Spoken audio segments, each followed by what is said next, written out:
नमस्कार, good evening. हमारी इस खास पेशकश में आपका स्वागत है। इंडियाज बेस्ट बी स्कूल्स, जी हाँ, जी बिजनेस की तरफ से 4th एडिशन है, जब हम आपके समक्ष एक खास पेशकश लेकर आए हैं।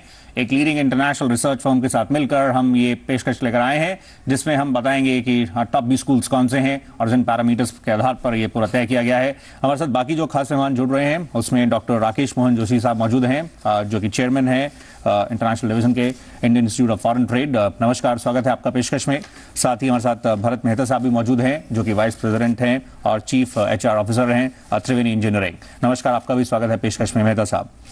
डॉक्टर जोशी, इनिशियली आप बता सकें, जिस तरह से हम रैंकिंग्स तो सबके समक्ष रखेंगे जो बस स्क्रीन पे ग्राफिक्स के जरिए रहेंगी, लेकिन ये जो एक पूरा फेस है जिससे हम गुजर रहे हैं इकोनॉमी के लिए, जिस तरह से काफी चैलेंजिंग है, काफी टफ है, ऑब्वियसली बी स्कूल्स के लिए भी बेहद मुश्किल होगा।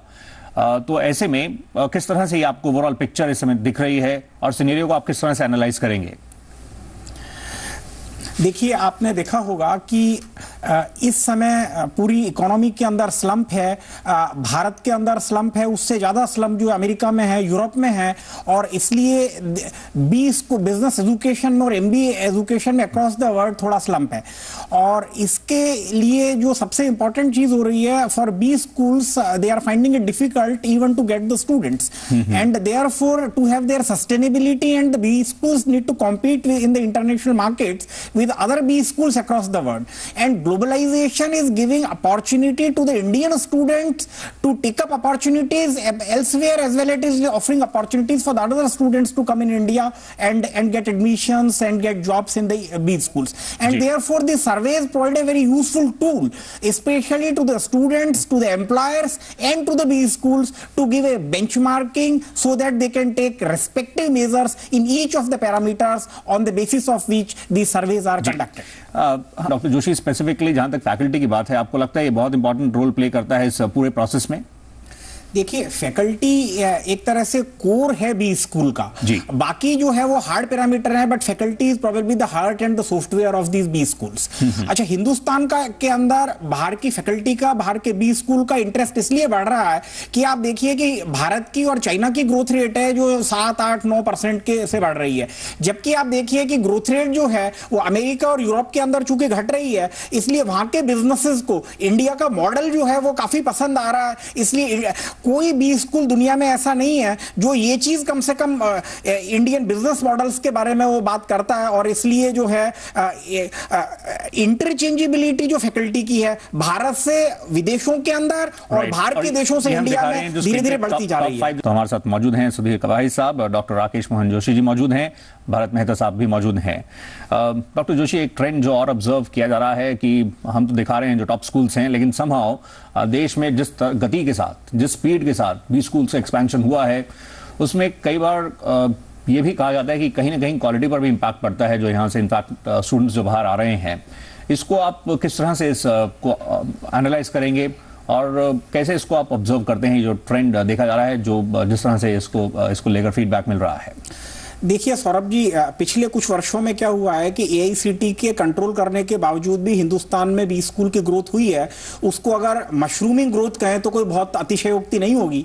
आप देखिए कि हिंदुस्तान के अंदर लगभग 3000 बी स्कूल्स हैं, और we account for about 30% of the B schools in the world.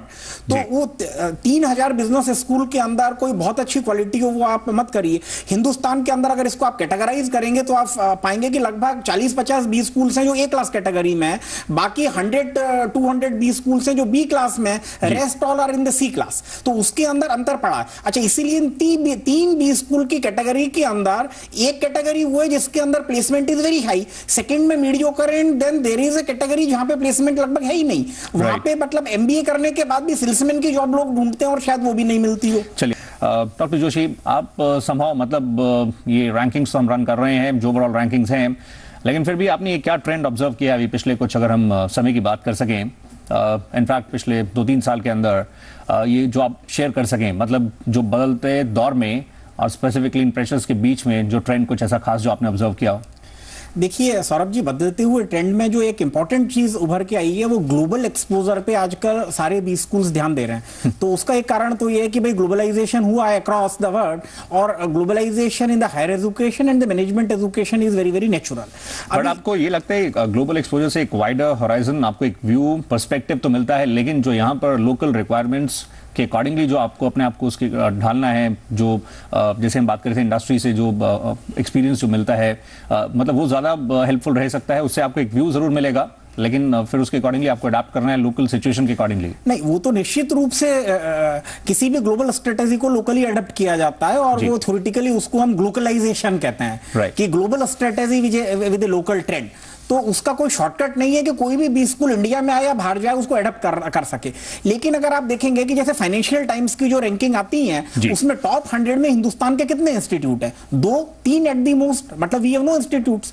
तो उस तरह से देखा जाए तो अच्छा, फिर ग्लोबल एक्सपोजर में क्या होता है कि जो बहुत सारे जो टॉप इंस्टीट्यूट्स हैं उनके कैंपसेस अक्रॉस द वर्ल्ड है। इंडिया के बहुत कम इंस्टीट्यूट्स के कैंपस बाहर हैं क्योंकि हमारी policy did not allowed it to do it. Right. तो इस तरह से आप देख रहे हैं जो इसमें, देखिए आईएमटी गाजियाबाद में जो है they have started a campus in Dubai as well as in Singapore. तो अभी आप रैंकिंग में भी देखिए इसका इंपैक्ट आ रहा है, जो जैसे आईएसबी आ रहा है हैदराबाद का 8 नंबर पे। तो this is one institute which is absolutely have a global exposure to their students. Right. Actually आप कुछ ऐड करना चाह रहे थे? हाँ, देखिए सौरभ जी, ये पूरी रैंकिंग जो है ये वैसे तो आपने जो पैरामीटर्स लिए हैं उसमें एक ऑब्जेक्टिव क्राइटेरिया के आधार पे रैंकिंग होती है, और इसके अंदर आपने इनका डिफरेंट वेटेज भी रखा हुआ है। तो उस वेटेज से हम उसको सर्कुलेट भी करते हैं, जैसे इंस्टीट्यूट्स के अंदर बच्चों से भी लेते हैं, स्टूडेंट से भी, एल्यूमिनी से भी, फैकल्टी से भी। तो इसका एक ऑब्जेक्टिविटी है।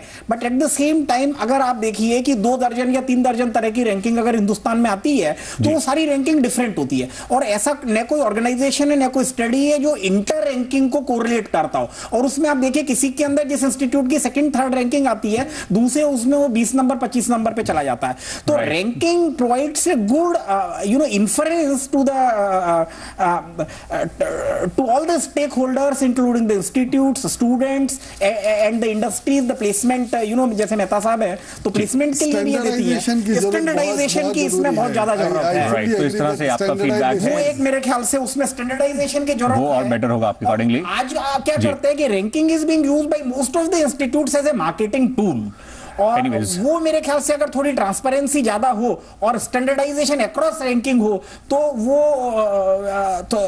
It will improve the whole system of ranking. Right. तो जी doctor Joshi, it will reinforce the trust of the people in the whole ranking system. Right. In fact आपकी तरफ से फीडबैक है, उसको भी मद्देनजर रखा जाएगा।